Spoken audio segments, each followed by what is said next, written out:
in association with Kutumb app.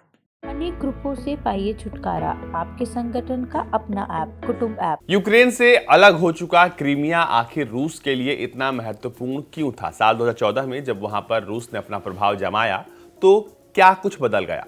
सबसे पहले आपको यह बता दें कि पूरे यूक्रेन का जो 80% जो हाइड्रोकार्बन गैस है वो इसी इलाके से है मिलता है। इसके अलावा यहाँ पर जो ब्लैक सी है, यहाँ पर बहुत सारे गैसों के संसाधन हैं। बताया जाता है कि यहाँ गैस फील्ड्स है और यहाँ पर नेचुरल रिसोर्सेज के बहुत ज़्यादा जो है स्कोप हैं, क्योंकि ये इलाका जो है वो खास तौर पर प्राकृतिक संपदाओं से भरा पड़ा है।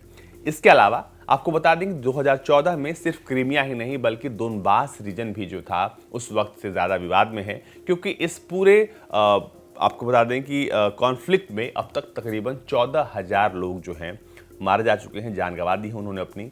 लेकिन जो सबसे महत्वपूर्ण बात है कि जो क्रीमिया के बारे में बात कर रहे हैं हम लोग, कि क्रीमिया पर जब रूस ने अपना प्रभाव जमाया वहां से क्या कुछ बदला। दरअसल वहां से यूक्रेन के तकरीबन 80% गैस के भंडार पर जो है रूस ने अपना कब्जा कर लिया, क्योंकि इस इलाके में यूक्रेन का 80% गैस जो है वो यहाँ से मिलता है।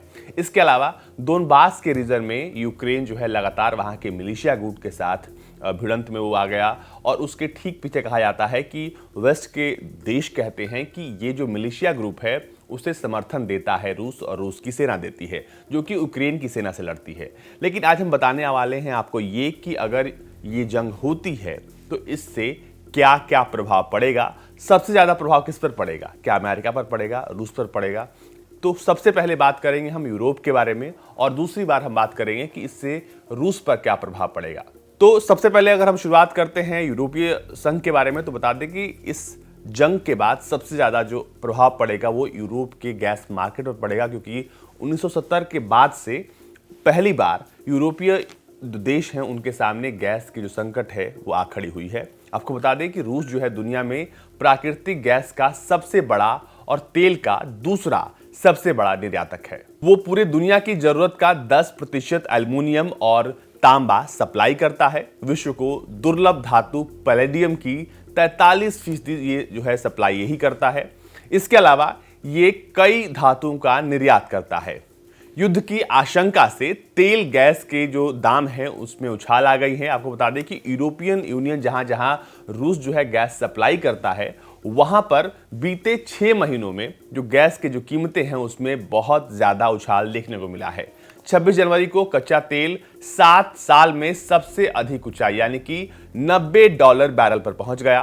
प्राकृतिक गैस की कीमत $101 प्रति मेगावाट घंटा हो गई है।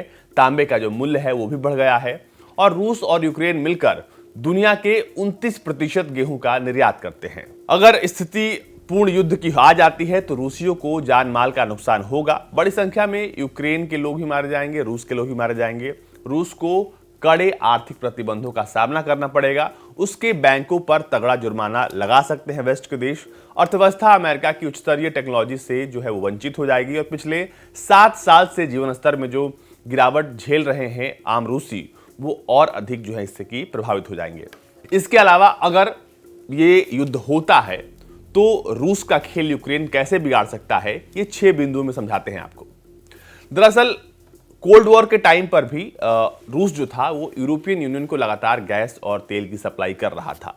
लेकिन इस बार हालात ऐसे नहीं है, क्योंकि जिस रास्ते से ये पूरी सप्लाई होती है वो है यूक्रेन, और अब अगर यूक्रेन से विवाद हो जाएगा तो सप्लाई जो चेन है उसके टूटने की पूरी आशंका है।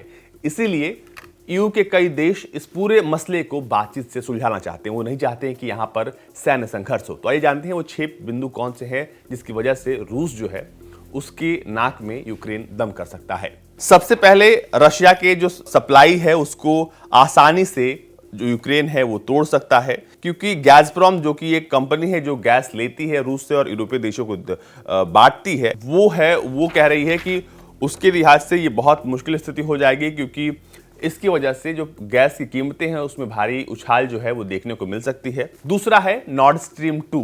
नॉर्ड स्ट्रीम 2 पर प्रतिबंध लगाए जा सकते हैं, क्योंकि जर्मनी ने ये साफ कर दिया है कि अगर यूक्रेन की तरफ रूस बढ़ता है तो वो जो है इस नई पाइपलाइन का जो है काम तमाम कर देंगे।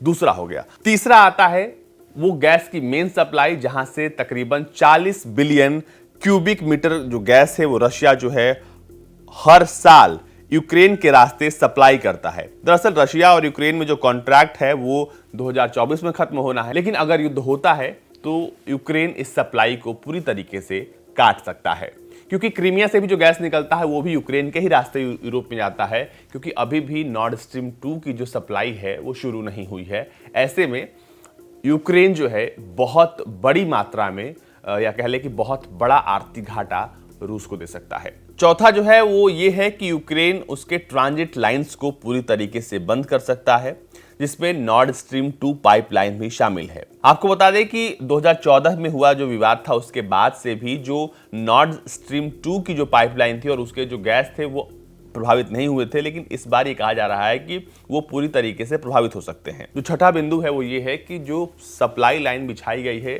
रूस से यूरोपीय देशों तक, उसमें जानबूझकर या एक्सीडेंटली दोनों ही तरीके से इस सप्लाई लाइन को पूरी तरीके से या तो बर्बाद किया जा सकता है, या ऐसा हो सकता है कि यूक्रेन इसे बर्बाद कर दे या अमेरिका इसे बर्बाद कर दे, ताकि इससे रूस को बहुत बड़ा घाटा हो। और इन तमाम चीज़ों को बचाने के लिए, इन तमाम चीज़ों से बचाने के लिए सबसे जो इसमें मुख्य भुक्तभोगी होगा वो यूरोप हो सकता है और रूस हो सकता है। इसलिए यूरोपीय देश लगातार इस पूरे मसले को बातचीत से सुलझाना चाहते हैं, क्योंकि अब युद्ध की जो आशंका थी उसमें भी यूरोपीय यूनियन के जो देश हैं वो अब धीरे धीरे असहमत दिख रहे हैं।